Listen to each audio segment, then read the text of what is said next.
Queria gravar ainda ontem sobre o caso, mas não deu tempo. O áudio do Mauro Cid, que está circulando nas redes sociais, está causando um verdadeiro reboliço. Pois é, no áudio ele fala muita coisa gravíssima. Eu vou começar esse editorial colocando os áudios aqui para vocês e depois a gente vai comentar sobre alguns pontos desse áudio. Combinado?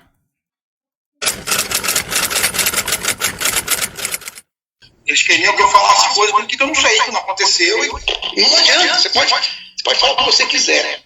Eu vi isso falar o que desse. Eles não aceitavam e discutiam que a minha versão não era verdadeira, que não podia ter sido assim.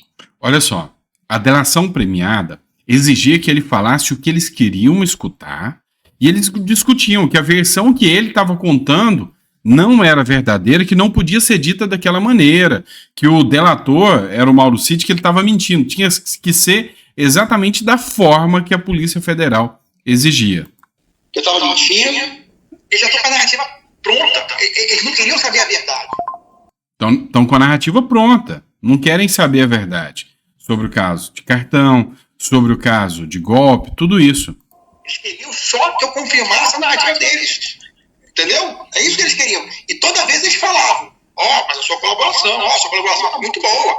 Você vai ser. Tipo assim, ele até falou: vacina, por exemplo, você vai ser indiciado por 9 negócios de vacina, 9 tentativas de falsificação de vacina, vai ser indiciado por associação criminosa e mais um termo lá. Ele falou assim: só sua brincadeira são 30 anos para você.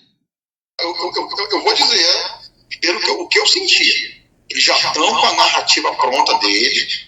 É só fechar e eles querem o máximo possível de gente para confirmar a narrativa deles.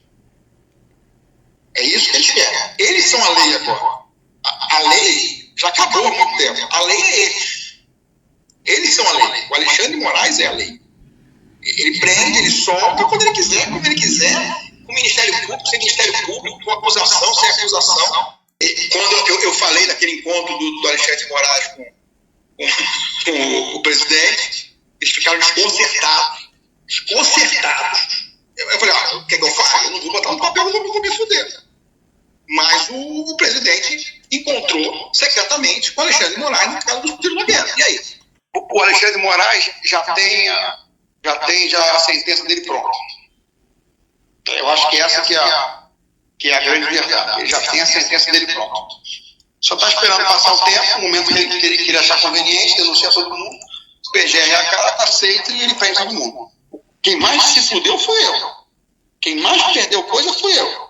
Pesa todo mundo aí. Ninguém perdeu carreira, ninguém perdeu vida financeira como eu perdi. Todo mundo já era 4 estrelas, já tinha atingido o topo, né? O presidente teve pix de milhões, ficou milionário, né?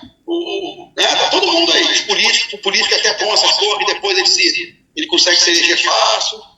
O único que teve pai, filha, esposa envolvido, o único que perdeu a carreira, o único que perdeu a vida financeira toda fudida fui eu. Se eu não colaborar, eu vou pegar 30, 40 anos, porque eu estou em vacina, eu estou em joia. Então vai entrar todo mundo em tudo. Então você vai somar as pernas lá, vai dar mais de 100 anos para todo mundo. Assim, a cama está toda armada. E vou dizer, os bagrinhos estão pegando 17 anos. Teoricamente, os mais velhos vão pegar quantos?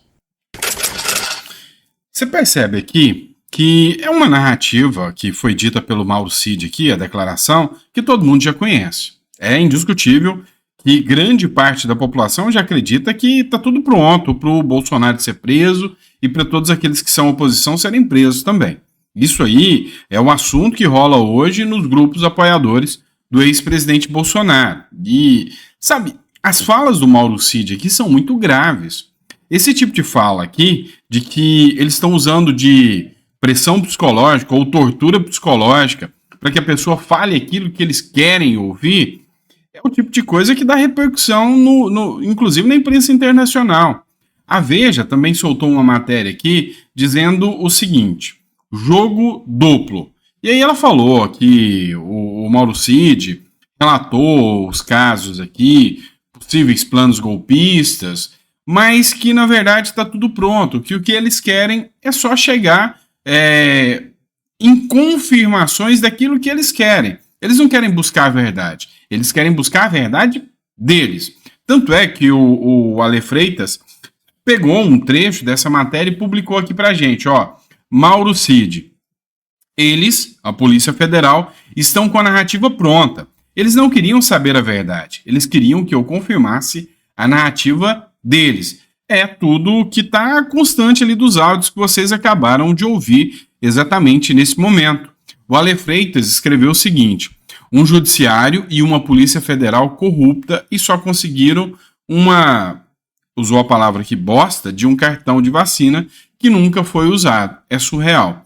E aí alguns internautas comentaram, a Madeleine Laxo mesmo falou, é a primeira vez na história da República Brasileira que alguém vai ser preso por falsificar cartão de vacina. Um presidente da República preso por falsificar um cartão de vacina que nem foi usado, ou que nem precisava usar. Então, assim, são uma série de narrativas que estão sendo expostas, e quanto mais o Gilmar Mendes bate dizendo que, olha, agora nós já temos provas, quanto mais o Alexandre de Moraes dá coletiva de imprensa dizendo, não, agora a gente tem já uma convicção de que houve uma tentativa de golpe, essa turba, essa gente odiosa. Quanto mais eles levantam esse argumento, menos a população está acreditando em todas as narrativas. Esse caso ainda, que acabou de acontecer, dos móveis, deu mais um banho de água fria para falar, porra, estão mentindo o tempo todo. O Lula mentiu descaradamente falando que o Bolsonaro tinha tirado todos os móveis, sendo que os móveis estavam lá. E quem mente uma vez, mente duas vezes. Então, estão levantando o argumento aqui, peraí, eles podem fazer todas as fake news que a eles interessam? Esse é o grande ponto. Tanto é que a imprensa já está falando abertamente. Olha só essa matéria do O Antagonista. Escândalo dos móveis. Cronologia mostra quem impediu a transparência.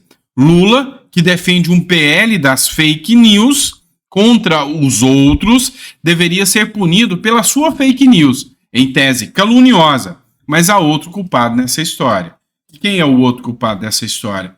Quem não analisou os fatos e a própria Janja também.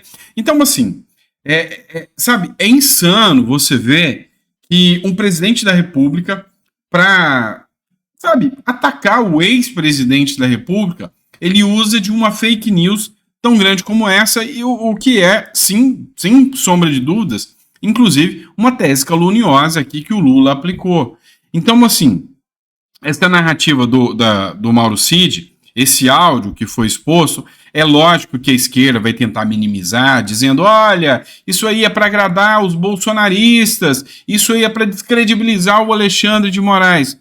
Mas, senhores, convenhamos, acho que hoje todo mundo, seja de direita ou de esquerda, vê os depoimentos, inclusive dos parlamentares de esquerda, dizendo, se tudo der certo, o Bolsonaro vai ser preso, o Bolsonaro já está à porta da cadeia, Moraes vai prender o Alexandre de Moraes, o Bolsonaro, é porque todo mundo sabe que sim, já tem uma sentença pronta e que não há imparcialidade. O Alexandre de Moraes é réu e acusador na mesma ação, e juiz na mesma ação. Então não tem o que falar, né?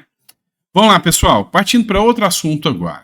Vamos falar de aposentados e revisão da vida toda.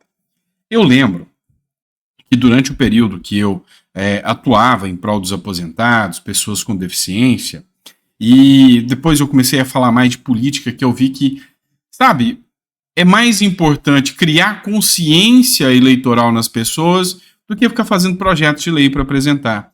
O que eu recebi de ofensas, inclusive de aposentados, não foram poucas. Porque muitos eram de esquerda e queriam que eu me mantivesse na linha de esquerda. Tem que ser de esquerda. Outros, não, você tem que ser totalmente de direita, mas tem que ser Bolsonaro. Então cada um queria uma coisa. E eu simplesmente segui o meu caminho. Porque eu sabia que o governo petista falava muito, mas que faria pouco. E que a narrativa de que o governo faria pelos aposentados ou articularia era pouco provável. E aí nós vamos falar disso aqui. Matéria da Infomoney. O STF derruba a tese da revisão da vida toda do INSS. Foram 6 votos a 5. Não existe dúvidas mais que as decisões tomadas pelo Supremo Tribunal Federal têm cunho político. Em 2022, enquanto o presidente da República era o Bolsonaro, o Supremo Tribunal Federal deu a tese da decisão da revisão da vida toda. O que é isso? Só para vocês entenderem. Funciona assim.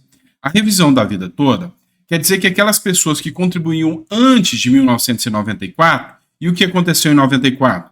Plano Real. Quem contribuiu antes de 1994 e depois teve a mudança da moeda e continuou contribuindo, o INSS não quis mais fazer a conversão do Cruzeiro, ou Cruzado Novo, para Real. Ele fez uma tese mirabolante. O que ele falou? Olha, nós vamos parar de computar aqui o que você contribuiu para trás, só o que você contribuiu de 94 para frente é que nós vamos utilizar como base de cálculo para te dar a sua aposentadoria. O problema é que antes de 1994, tinha gente que tinha salários altíssimos. Eu citava sempre o caso do Leandro para vocês, que era o seguinte, ele era bancário, e enquanto bancário ele tinha salários altíssimos. Em 96, ele pediu para sair do banco. E ao pedir para sair do banco, ele montou uma empresa para ele e passou a contribuir só sobre o valor de um salário mínimo. Na hora de aposentar, ele aposentou só sobre um salário mínimo. Mas ele ganhava 20 salários mínimos enquanto estava no banco e contribuiu a vida inteira sobre 20 salários mínimos, antes de 94. Não computaram. Acontece que a revisão da vida toda é computar toda a vida de contribuição do indivíduo. E dá valores vultosos. Dá mais de 300, 400 mil em alguns casos, porque teve gente que está aí aposentada há muitos anos e recebendo um salário mínimo, sendo que poderia estar recebendo o teto. Ok, se o STF julgasse assim, ia criar um rombo gigantesco para as contas do governo. Como era o Bolsonaro em 2022, eles julgaram contra o governo e a favor dos aposentados. O que era certo. Os aposentados foram roubados pelo governo. Acontece que agora mudou o governo. E agora precisa de um empurrãozinho para Lula não ter que pagar tantas contas. Afinal, imagina se Lula quebra o país na economia com uma conta bilionária que vem através de aposentados. Voltaram atrás. Decidiram em 2022 que era para pagar. Agora, com o Lula, não é para pagar mais. Porque senão vai causar prejuízo para o governo. Então, senhores, para quem é aposentado, vocês acabaram de ter uma derrota gigantesca e o governo, mais uma vez, roubou vocês gigantescamente. Tá? Então, para quem aí contribuía mais antes, vocês acabaram de ter a confirmação pelo Supremo Tribunal Federal que o Estado pode roubar vocês e que vocês não podem fazer nada por isso. Infelizmente. Infelizmente. Vamos dar continuidade aqui. Olha só.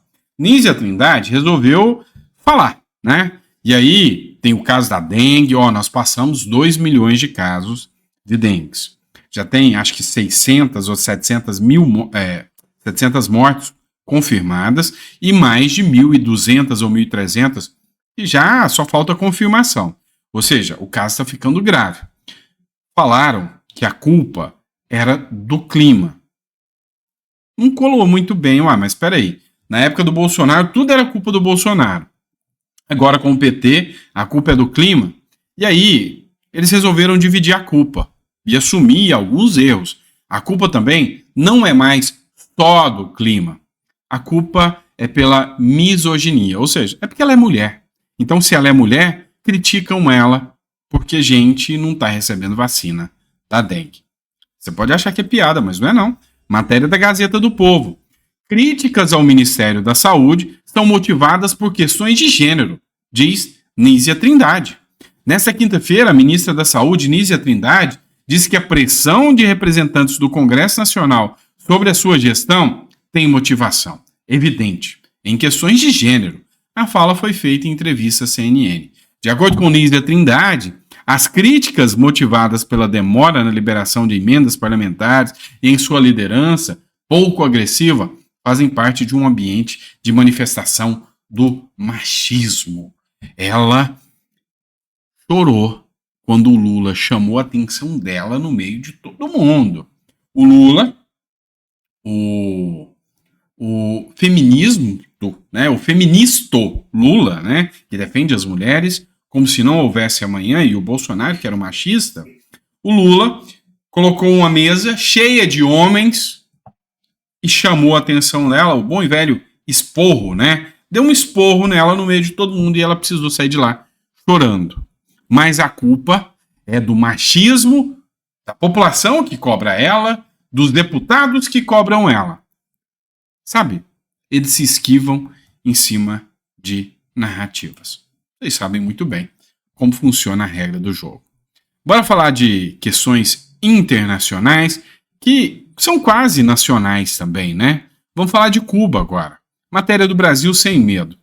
ONG evidencia mais de 274 casos de ataques de Cuba contra ativistas e jornalistas. Um relatório intitulado Cuba, Resistência contra a Censura, divulgado pela ONG Artigo 19, evidencia que a ditadura cubana, apenas em 2023, empreendeu mais de 274 ataques contra ativistas e jornalistas independentes. As ações, orquestradas por Miguel Dias-Canel, foram aplicadas na tentativa de silenciar discursos e movimentações que possam desestruturar a ditadura comunista caribenha. A minha pergunta para você é só uma, tá? Só uma. Se você trocar uma palavra desse texto, Cuba por Brasil, te assustaria nos dias atuais? Se você falasse, olha, o Brasil perseguiu jornalistas e ativistas independentes, ia te pegar de surpresa ou você ia falar, não, mas eu já estou vendo isso há mais de um ano?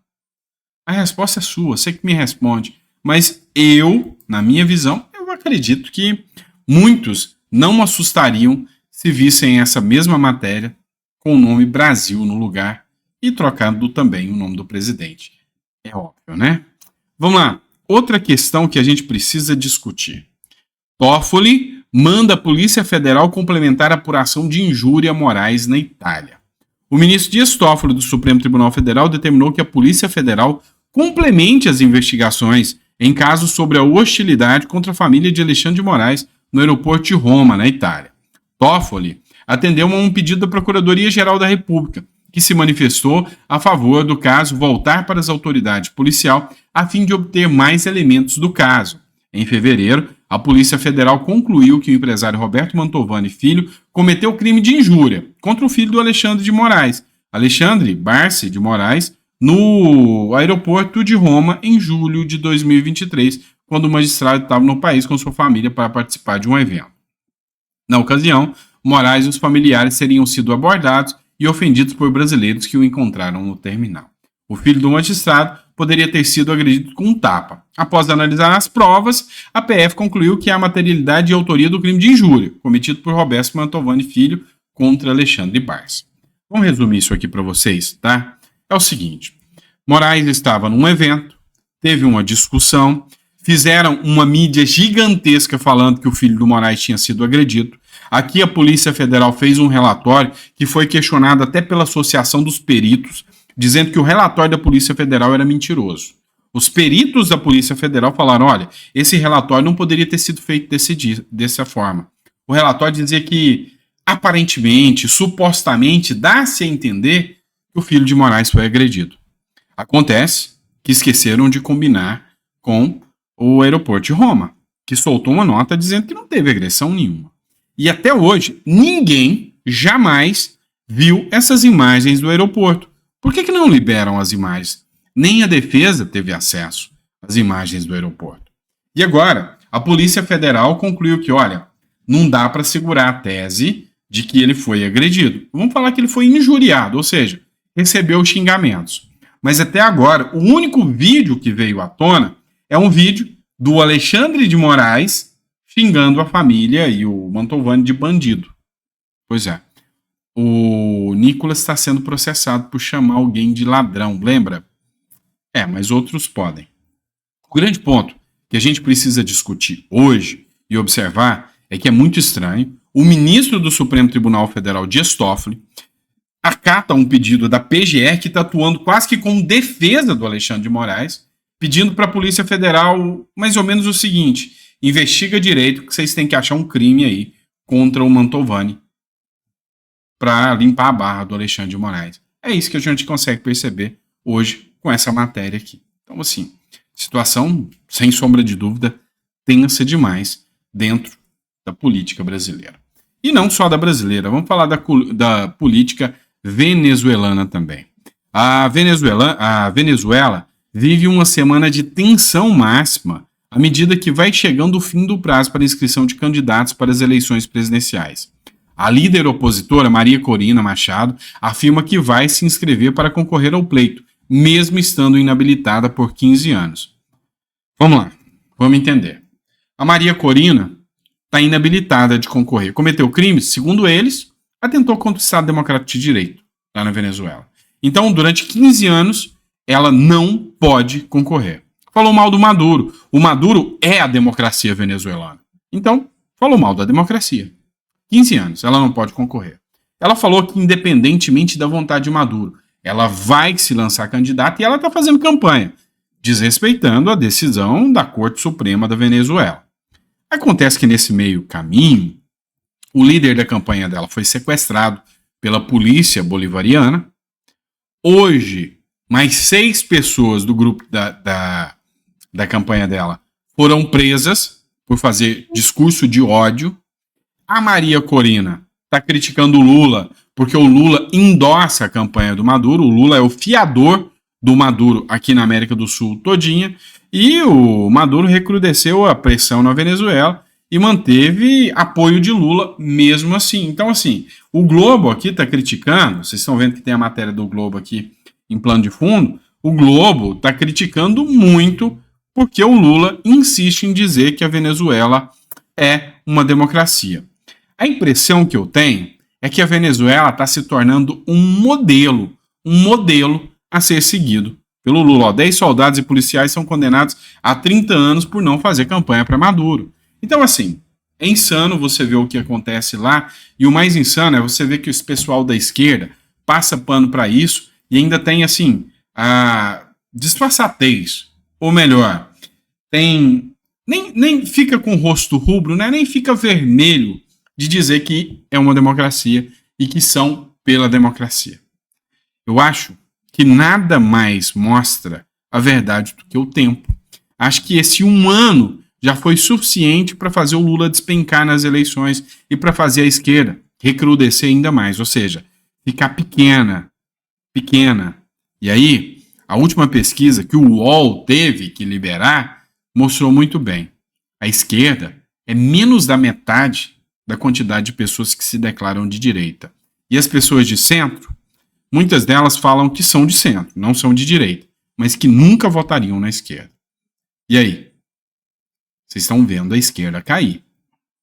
Vocês estão vendo a narrativa da esquerda cair por terra. No final das contas, será que a verdade vai vencer? Esse é o grande ponto, tá bom? Abraço, fica com Deus e eu vejo vocês no próximo editorial daqui a pouquinho ao meio-dia. Grande abraço.